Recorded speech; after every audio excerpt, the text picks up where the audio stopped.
All right, by the power of fate, destiny, and the algorithm, may this video find the right ears. Anyway, dancing in the waterfall. What is that? What does that mean? Well, it's like, I feel like it's the imagery of it is so evocative. You almost can know exactly what it means to dance in the waterfall just by imagining what it would be like to dance in a waterfall. Dancing is this thing that is so elegant, so full of grace. And a waterfall is something that is so turbulent and chaotic. They seem contradictory. How could one dance in a waterfall? Well, that's the whole thing. Is that dancing in the waterfall is like an act of magic.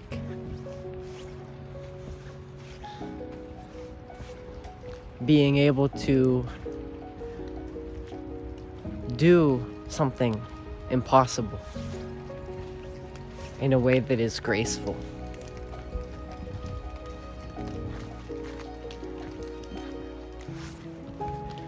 When we see athletes or artists or actors or musicians, or really any person in any path,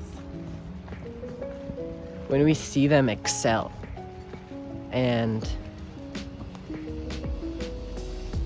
rise to incredible levels of achievement, and when you see that person in their element, doing their thing flawlessly, amazingly,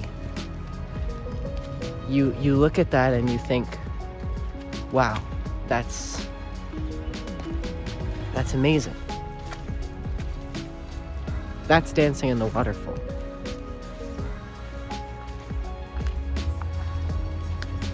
And it's not something that requires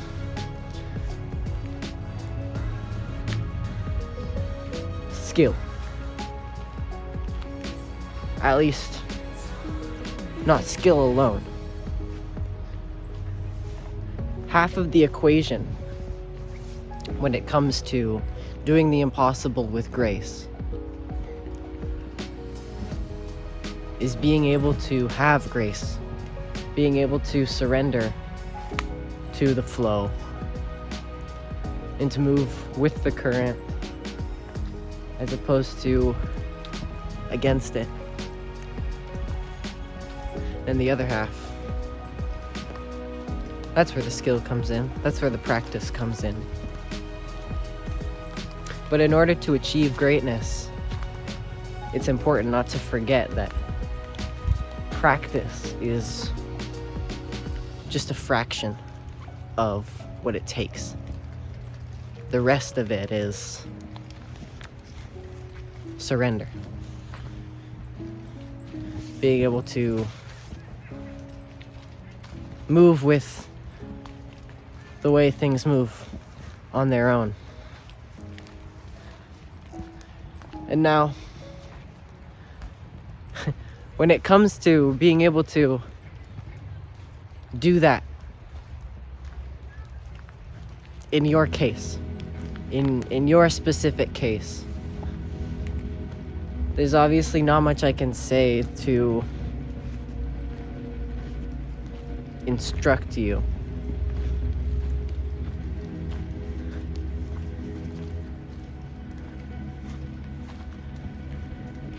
Because it's so case specific. But there are some kind of overarching methodologies to keep in mind. And one of the things that I think is both beneficial but also just kind of beautiful to think about and realize is the fact that when we strive to achieve excellence,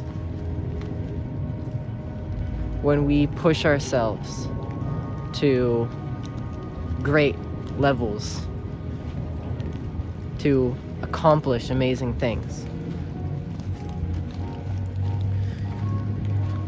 when we do that, we're collaborating, co-creating,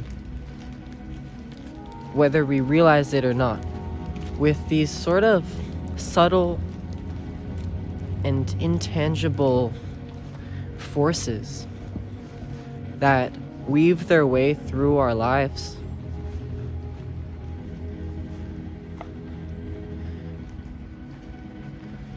Forces of influence.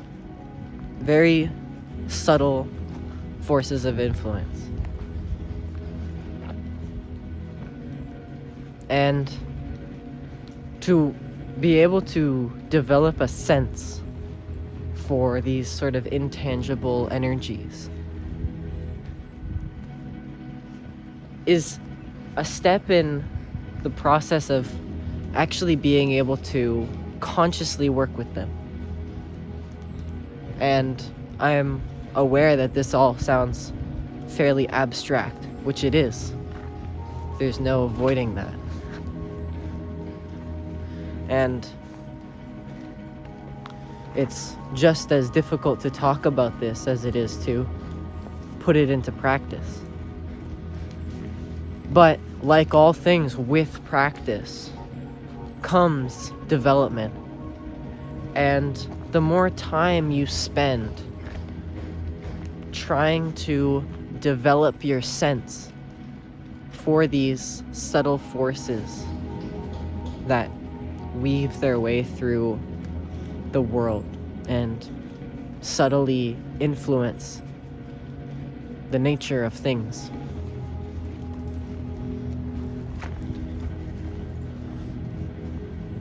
I totally lost my train of thought. I don't remember what I was gonna say there, but you get the idea, I think.